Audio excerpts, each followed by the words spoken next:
첫 코너는 한 주간 시청자들이 관심을 가졌던 MBC 관련 이슈들을 뽑아서 확인해보는 시청자픽 시간입니다. 관련 키워드 먼저 살펴볼까요? 지역정당, 20년, 보호 종료, 재난 방송인데요. 먼저 보호 종료라는 키워드부터 확인해 보겠습니다. 이지혜 위원이 준비하셨죠? 지난달 30일 방송된 MBC 희망 프로젝트 어른이 되던 날 관련 단어입니다. 해당 프로그램은 보호 종료 아동들의 자립을 돕는 모금 방송인데요. 만 18세 이후 아동 복지시설이나 위탁가정에서 나와야 하는 아이들의 이야기를 들어보는 한편 이를 통해 복지의 사각지대를 살펴봤습니다.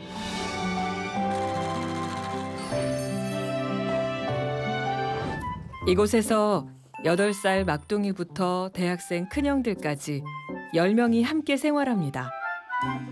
강희는 퇴소를 앞두고 있습니다. 아직 애 같으실 것 같아요. 아, 그쵸.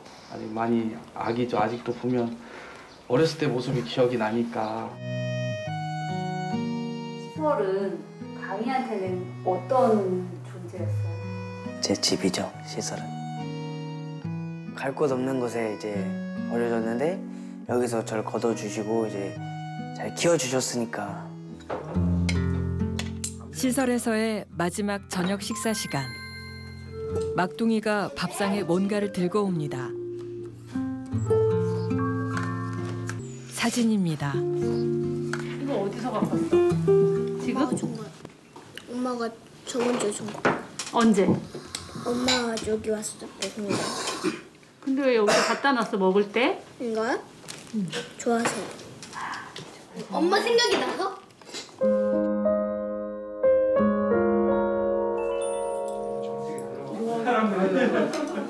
엄마 손길 대신 혼자 하는 법을 배우며 자라는 아이들. 그렇다고 어른이 필요하지 않은 건 아니었습니다. 강희는 어떤 어른이 되고 싶으세요? 좀 책임감이 있는. 네. 쟤는 책임감 있게 하자는 마음, 그런 마음인 것 같아요. 아영이는 가정폭력에서 살아남은 생존자입니다. 고통스러운 기억을 품은 채 시설에서 성장했습니다. 그리고 맞은 만 18세. 어른이 되어 자립해 나왔습니다. 다 컸다고 이제 어른이라고 해서 나왔는데 세상은 또 달랐습니다. 미성년자라서 부동산 계약이 어렵다라고 하더라고요. 그리고 이제 두 번째, 도시가스 미성년자거든요. 아, 그래요? 아니, 근데 어떻게 자립을 하라고 그러죠? 수술 이후 약 부작용으로 구토와 오심을 달고 삽니다. 아프잖아요. 미성년자 보호자 데리고 와야 돼요. 근데 전 보호자가 없잖아요. 그럼 제3자의 목사님한테 부탁했어요. 수술 후 쇠약해진 몸이지만 마냥 쉴 수는 없는 처지입니다. 긴 시간 일하기는 힘들어도 버틸 수 있는 만큼 더 버텨봅니다. 힘들진 않다는 거짓말인데 그렇게 비해서 막 와, 나 힘들어 죽겠어 이건 아닌 것 같아요. 이제는 이겨낼 힘은 있다 이 정도인 것 같아요. 이겨낼 수 있으니까는 이제 뭐든지 도전해보려고 하는 거고 그렇지 않을까 싶어요. 이날 방송을 통해 보여진 후원금은 보호 종료 아동의 자립을 위한 입주 지원금으로 사용된다고 합니다. 이번 특집 위원들은 어떻게 보셨습니까? 총 이제 3명의 사례자가 등장을 하는데 첫 번째로 소개된 사연의 주인공은 이제 막 퇴소를 앞둔 아동이었고 그다음에 두 번째로 이제 자립 3년차 청년의 이야기가 소개가 됐고요. 세 번째는 이제 자립 4년차를 맞은 21살 사례자가 소개가 됐는데요. 자립 3년차, 4년차라고 해서 이 상황에 잘 적응을 해야 되는 게 아니라 정말 기반 자체가 너무나도 빈약하기 때문에 거기에 대한 지속적인 지원이 필요하다라는 걸 사례 구성을 통해서 그런 메시지를 잘 전해준 것 같고요. 특히 김하영 씨 같은 경우에는 이제 가정폭력 생존자라는 또 사연을 가지고 있었기 때문에 자립을 실패할 경우에 원가정으로 돌아가야 되는 그런 문제점이라든지 제도적으로 너무 빈틈이 많다라는 거를 좀 알려주면서 안타까움을 유발을 했던 것 같아요. 그래서 3명의 사례를 잘 소개를 해줬지만 우리가 제도적으로 어떤 지원이 뒷받침되어야 하는가 이런 점들도 조금 같이 정리를 해서 보여줬다면 더 알찬 방송이 되지 않았을까 생각을 했습니다. 저는 이제 프로그램에서 이야기하지 않았지만 이제 그 맥락 안에 숨어 있는 것들이 조금 더 눈에 보였던 것 같은데요. 말하자면 이제 국가는 그 공정한 경쟁의 룰을 만드는 것이 중요하지 복지가 중요한 것이 아니다라는 게 이제 능력주의자들의 좀 주장이라고 할 수 있는데 그것에 대한 어떤 발레가 되게 나오지 않았나라는 생각이 들었습니다. 박현진 씨 같은 경우 현진이는 소년체전을 비롯한 큰 대회에서 다수의 메달을 목에 걸 정도로 뛰어난 선수였습니다. 그러나 코로나로 인한 체육관 폐쇄와 부상으로 꿈을 포기해야 했습니다. 꿈보다 현실을 택한 이유는 또 있습니다. 정부 주거 지원 사업으로 전셋값은 빌릴 수 있었지만 올해부터는 이자를 내야 합니다.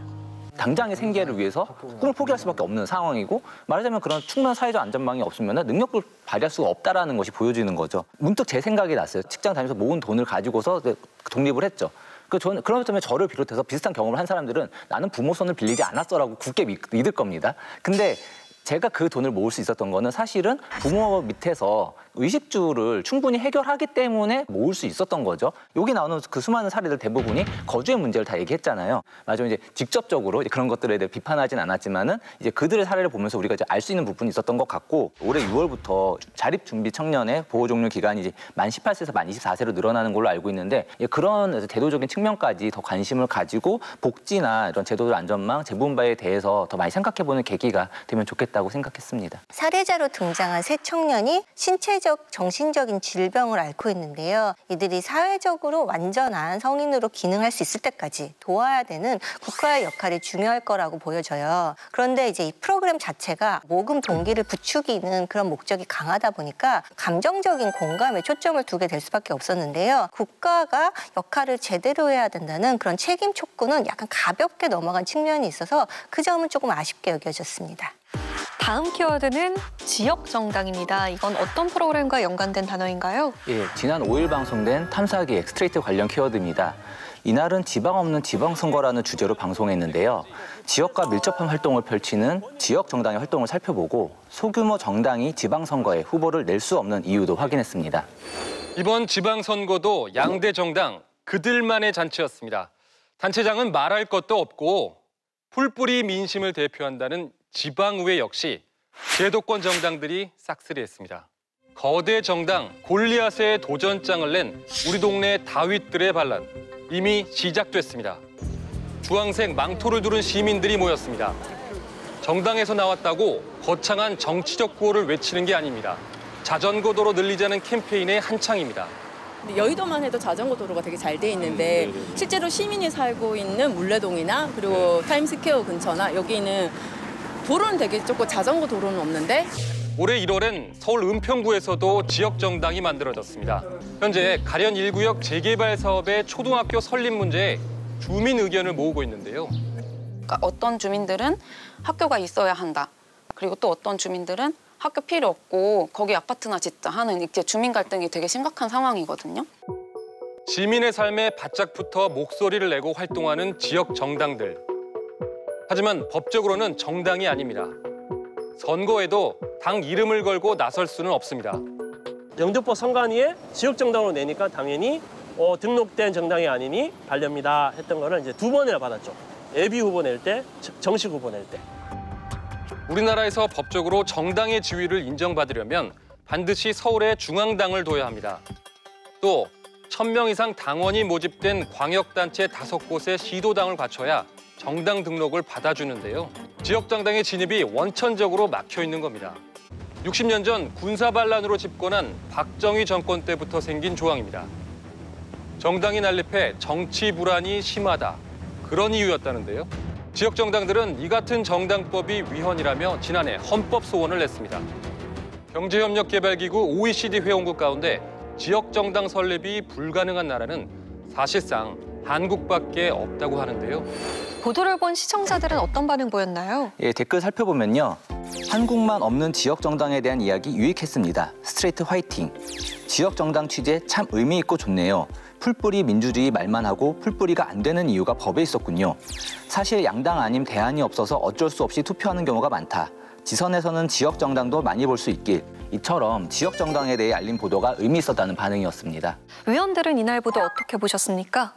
지방선거 이후에 대부분의 이제 시사 프로그램들이 결과를 분석하는 그 방식으로 몰려가고 있는데 스트레이트만이 할 수 있는 의미 있는 문제 제기였던 것 같아요. 특히 지역 정당이 추구하는 방향이 자전거 도로 확대나 재개발 지역 학교 건립 문제 어떻게 보면 되게 사소하다고 여겨지지만 정말 그 지역에 살았던 주민, 불편을 겪었던 주민이 아니면 알 수 없는 의제들이었거든요. 그들을 이제 보여주는 과정에서 중앙 집권적 사고와 제도에 대한 개선 요구까지도 자연스럽게 흘러가는 구성이었던 것 같습니다. 지방선거라는 이제 그 시의성을 가지고서 현장 취재를 바탕으로 한 좋은 보도였다고 생각을 합니다. 이런 네거티브 이슈 같은 경우는 자칫 이제 그 많은 대중들에게 정치 혐오로 이어질 수 있다고 생각을 하거든요. 거기에 그치지 않고 이런 대안 정치의 가능성을 지역 정당이라는 이제 키워드로 제시한 것이 좀 좋았던 것 같습니다. 소규모 지역 정당들이 이런 정당법 때문에 창당이나 후보 등록이 안 된다는 거를 지방 없는 지방선거라고 하는 굉장히 직관적인 제목으로 잘 표현했던 것 같아요. 그러니까 사실은 지역민들에게 있어서는 누가 되느냐가 정말 되게 중요하다고 생각하는데 우리는 여기 앉아서 이제 빨간색이냐 파란색이냐 이것만 보고 있는 거죠. 거기에 좀 반성을 했었고 다만 스트레이트가 진행자도 있고 이런 상황이면은 뭔가 좀 이야기를 나누면서 이야기를 더하고 구성도 조금 더 탄탄하게 할 수 있었을 텐데 현재 구성에서는 이제 그 기자가 이제 본인이 그냥 취재하는 거 위주로 이제 그 얘기를 하다 보니까는 좀 이렇게 큰 그림을 그리는 것이 조금 부족하지 않았나라는 약간의 아쉬움이 있었습니다. 저도 의근우 의원님이 지적한 스트레이트가 약간 소규모화됐다 이런 어떤 문제 의식에는 공감하지만 지역 선거 자체에 중점을 둔 부분이 좋았어요. 지역 정당의 활동을 보여주고 지역 정당이 선거에서 후보를 낼 수 없는 정당법 문제를 지적하고 우리의 지역 민주주의가 어떤 방향으로 가야 될 것인가 이렇게 연결되는 구성인 게 저는 굉장히 좋았어요. 그래서 이번 보도를 보고 많은 사람들이 그러면 나의 거주 지역에서 어떠한 정치적인 행동이 가능할 것인가 그것에 대한 관점의 변화를 가졌다면 그것만으로도 의미가 있지 않을까라는 건데요. 이런 점에서 봤을 때 풀뿌리 민주주의의 본질을 다시 한번 되살린 보도가 아니었나라는 생각입니다. 다음 키워드는 20년입니다. 이건 어떤 프로그램과 연관돼 있나요? 네, 지난 5일 방송된 구해줘 홈즈 관련 키워드입니다. 이날은 20년 만에 이사를 결심한 가족이 등장했는데요. 리모델링 아파트, 신축 빌라 등 깔끔한 매물을 원하는 의뢰인의 조건에 맞춰 치열한 발품 배틀을 펼쳤습니다. 남양주시 별내동입니다. 별내. 자, 오늘 이렇게 해서 제가 어렵게 모시고 온 매물은 바로 이 집입니다. LPG. 와, 화이트. 이게 안정감입니다. 와. 리모델링 다 되어 있는 거죠? 잘 해놨네. 네, 요 공간으로 한번 가보시죠. 그러니까. 자, 이렇게 넓게. 오, 넓다. 길어요. 정말 긴 거. 저쪽이 다용도실이었어요. 그거 튼 거죠, 지금? 튼 거예요. 우리 애는 어머님이 큰 주방 좋다고 하셨죠? 맞아요. 아우, 너무 와. 좋은데요? 자, 깨끗해. 방입니까, 방이에요? 깨끗한 느낌을. 뭐야? 그게 벽이 아니야. 그러네. 수납장이네. 수납 공간도 넓었으면 좋겠어요. 이 집에 최종 정리를 해야 될 텐데 최종 정리는 제가 또 그 드라마 팬이었습니다. 서반님 버전. 서반님 버전으로. 방은 4개 같은 세계. 중계역 대중교통 35분. 거실 쾌감도 좋고 넓어. 이 집의 가격은요. 매매가 8억 7천만 원입니다. 남양주시 와부 덕솔이고요. 덕솔이야. 오늘 볼 집은요. 바로 여기입니다. 대단지 LPG. 짜라잔. 자. 넓어요. 들어오시죠. 이제 나옵니다. 턱 잡아, 다들. 이 집은 진짜. 통창이네, 통창. 와, 아파트에 통창이 들어갔어요. 사실 우리 의뢰인 가족분들이 네네. 반려견을 무지개 다리로 떠나보내고 상심이 굉장히 크셨잖아요. 이 뷰를 보면서 힐링하고 홈카페로 써도 너무 좋을 것 같아요. 어디로 가요? 이 방으로 가보겠습니다. 하시죠. 오, 야, 진짜 딱 들어왔어. 왜 그래, 왜 그래요? 왜 닭살이 돋습니까? 이거 뭐야? 여기 한번 보세요. 오, 자, 안에 보세요. 와. 세면대 2개. 대박. 세면대 2개 쓰는 거 특히 또 맞벌이를 하시는 분들은 이게 그렇죠. 너무 좋대요. 바쁠 때. 맞아, 아침에 일어나서. 우선 이 방 먼저 확인해 볼게요. 이거 대한민국에 얼마 없는 거 나옵니다. 인테리어 보세요. 자, 오픈. 이야. 잘했다. 이쁘다. 여기에요. 이쁘다. 예쁘다. 너무 고급지다. 특이하다. 사실 이런 화장실이 거의 없어요, 사실. 진짜로 5성급 호텔방이라고 보세요. 정말. 아하, 호텔이네요. 너무 좋다. 야. 이렇게 해서 우리 뷰 투 뷰 아파트 최종 정리를 한번 해보도록 할게요. 방도 3개, 화장실 2개, 어머니 직장, 중개업까지 대중교통으로 45분. 그래서 매매가가 어떻게 되죠?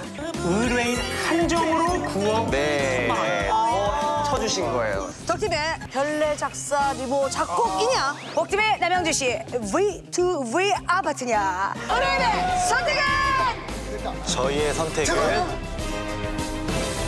별내. 시청자들은 어떤 반응 보였나요? 네, 댓글 준비했습니다. 저 남양주 사는데 저런 매물이 있었다니 충격적. 서울에서 저런 집 찾기 쉽지 않죠. 올 화이트 개조 너무 깔끔하고 예뻐요. 가족들 의견 만장일치할 만. 리모델링 매물이라 그런가 독특한 구조가 많네. 독특한 구조의 리모델링 매물을 통해서 최신의 인테리어 트렌드를 살펴볼 수 있었다는 댓글이 많았습니다.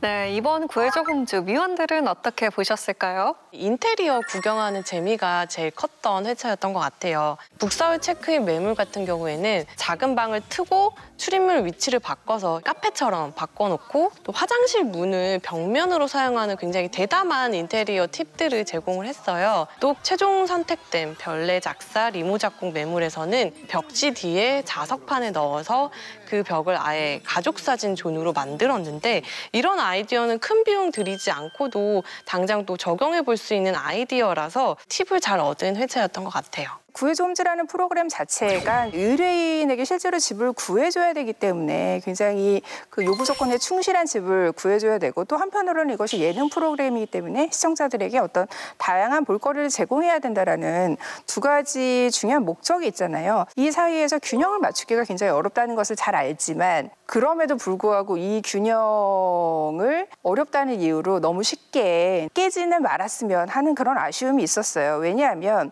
이날 덕팀이 비록 승리를 하긴 했지만 매물 1호 같은 경우에는 친전읍 장현리에 나와 있는데요. 중계역까지는 대중교통 55분이면 들어갑니다. 1시간 아니라고 했어요. 얘기했어요. 1시간. 버스 정류장이 조금 거리가 있어요. 조금 멀지만 한 20분 정도인데. 직주 근접이라는 의뢰인의 요구 조건을 너무 가볍게 여긴 것이 아닌가. 대신 길이 너무 아름다우니까 걸어갈 때 지루하지 않을 거예요. 의뢰인의 기본 욕구에 충실해야 된다라는 원칙을 종종 있는 것이 아닌가. 이런 점들이 이제 이날 방송에서 좀 느껴져서 어렵겠지만 이제 두 가지의 가장 중요한 기본 취지의 균형을 좀 맞춰줬으면 하는 바람입니다. 그 남양주 진접에 있는 매물이 나왔을 때 장동민 씨가 여기는 출퇴근 시간에 엄청나게 막힌다라는 지적을 했더니 붐 씨가 가볍게 받아 넘겼죠. 서울은 30년 동안 계속 막혔다. 근데 이 부분을 그냥 어떤 코믹한 말다툼으로 그냥 넘어가 버린 거죠. 정동민 씨도 거기서 더 따질 수는 없으니 여기 뭐 유네스코가 지정한 막히는 구간이다. 저는 뭐 유네스코에서 지정해도 된다고 생각을 해요. 살아봤었던 입장에서는. 근데 사실 이거 같은 경우는 저는 꽤 중요한 정보라고 생각했거든요. 이게 정말 그 살아본 사람은 정말 그 공감할 수밖에 없는 것이었는데 의뢰인이 결국 이 집을 택한 건 아니지만은 의뢰인에게도 제공되어야 되는 것이고 어쨌든 여기 나오는 정보들을 가지고 이제 본인의 어떤 그 주거를 또 생각해 볼 시청자들에게는 분명히 저는 제공됐어야 될 정보일 거라고 생각을 합니다. 근데 이제 이런 부정적인 정보는 축소될 수밖에 없죠. 이 프로그램 안에서. 자칫 잘못하면 그 지역에 대한 부정 이슈가 생길 수 있으니까 조심할 수밖에 없다는 걸 알지만은 굉장히 중요한 정보들이 축소되는 것에 대해서 좀 그 구해줘 홈즈의 한계가 나타나지 않았나 개인적인 경험을 바탕으로 생각해 봤습니다. 집을 소개할 때 생각해볼 관점에 대한 의견들 많이 나눠주셨는데요. 앞으로 홈즈를 통해 집에 대한 다양한 시각들 만나볼 수 있기를 바라겠습니다. 다음 키워드는 재난방송입니다. 김선영 위원이 준비하셨죠? 지난 4일 방송된 통일전망대 관련 키워드입니다. 이날 북한이 궁금해 코너에선 북한의 재해특집에 대해서 알아봤는데요. 코로나19 확산 이후에 재난방송 체제로 전환된 북한 TV의 역할을 살펴보고 주민들에게 미친 영향도 알아봤습니다. 재난이 발생했을 때 필요한 정보를 빨리 확인하는 게 중요하죠. TV는 그런 정보를 전하는 중요한 역할을 하는데요. 코로나 확산 이후 사실상 재난방송 체제로 전환한 북한 TV는 어땠는지 살펴보겠습니다. 이 땅이 엄숙하고 비상한 일각일초가 흐르고 있습니다. 조선중앙TV는 거의 하루 종일 주민들에게 방역 관련 각종 정보를 전달하는 데 집중했습니다. 고열이 날 때 물을 많이 마시는 방법으로 네, 초반에는 격리나 치료 수칙을 담은 프로그램을 주로 제작해서 반복해서 방송해온 북한 TV. 점차 예방이나 후유증 치료 대책을 전하는 프로그램으로 확대했습니다. 전반적 지역에서 방역 형세가 호전되는 추이가 지속적으로 나타나고 있습니다.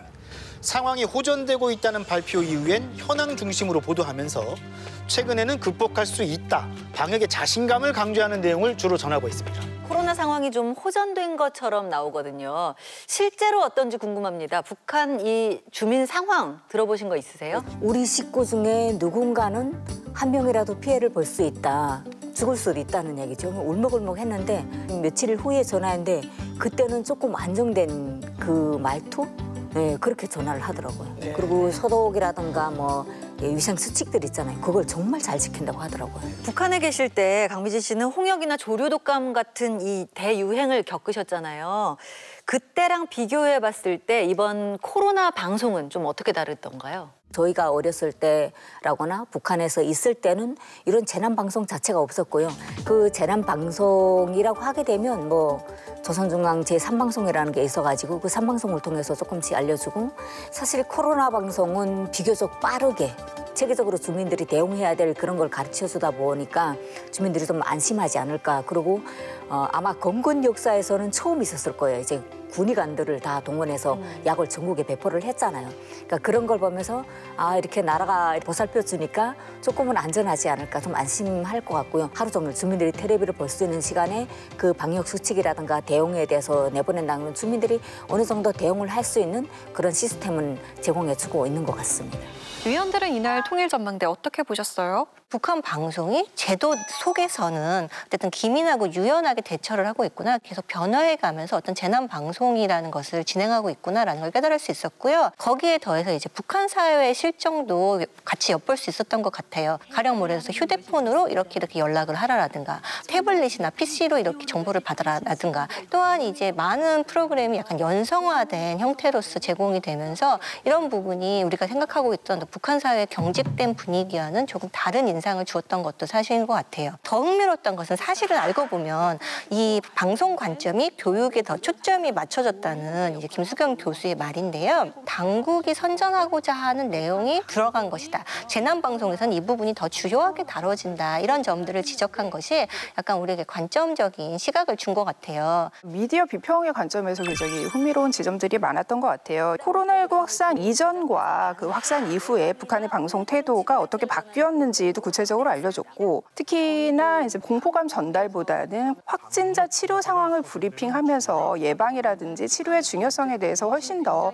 강조점을 두어서 정말 공익적인 정보에 충실한 구성으로 재난 상황이 발생을 했을 때 이제 방송이 어떤 역할을 해야 되는가라는 본질적인 문제를 환기했던 그런 방송이라는 데 의미가 있었다고 보고요. 전체적으로 좀 구성 자체가 굉장히 알차지 않았나 생각을 했습니다. 가장 흥미로웠던 점은 이제 북한의 재난방송 양상이 국제뉴스에서 교육적인 내용 위주로 바뀌었다라는 점과 더불어 애니메이션 같은 것들을 활용해서 이 교육적 내용을 만든 그 영상물들을 보면 생각보다 굉장히 재미있게 잘 만들어서 효과적일 것 같다라는 생각이 들더라고요. 그런 내용적인 것과 더불어서 이제 재난방송의 방향이라는 것이 북한에서는 주민들의 불안감을 해소하는 쪽으로 가고 있는데 우리 같은 경우는 어떻게 재난방송과 재난 보도를 해야 할까라는 또 그런 고민을 던져줬던 방송이었던 것 같아요. 북한의 현재 상황과 재난방송의 역할을 환기한 구성이 돋보였다는 의견들 나눠주셨습니다. 앞으로도 통일전망대에서 북한의 이슈들 발빠르게 전해주기를 바랍니다.